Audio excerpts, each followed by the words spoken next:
אפשר ללבוש או אי אפשר ללבוש? יותר נכון, כדאי או לא כדאי? קדימה, בוא נתחיל. מה זה חולצה? האם כדאי? לא! בסדר, את הכנו בנות גם. חולצה יפה של טי-שירט. האם כדאי? כדאי. ועכשיו הגענו לחיתול. כדאי.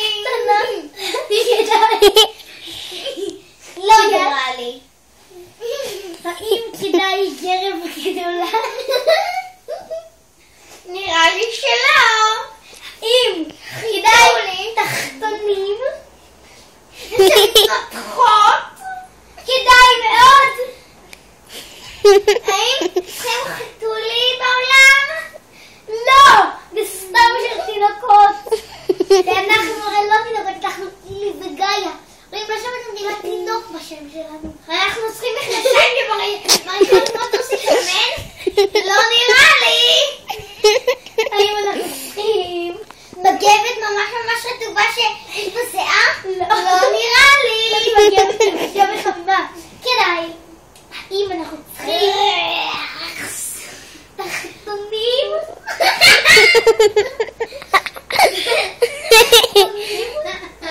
שעוד מעט אם גאיה לא תפסיק לסגיד על עצמי ללבוש אותם על הראש. כדאי. אני חושבת שכדאי. מדהים. דבר אחרון להיום. תחתונים. שהם מידה 6. לא צריכים אותם. סתם ציור של אופניים. אפשר גם בבית לצייר אופניים ותחתונים. לא צריך. זה הרמת זבל. זה את כל הדברים שלא צריך.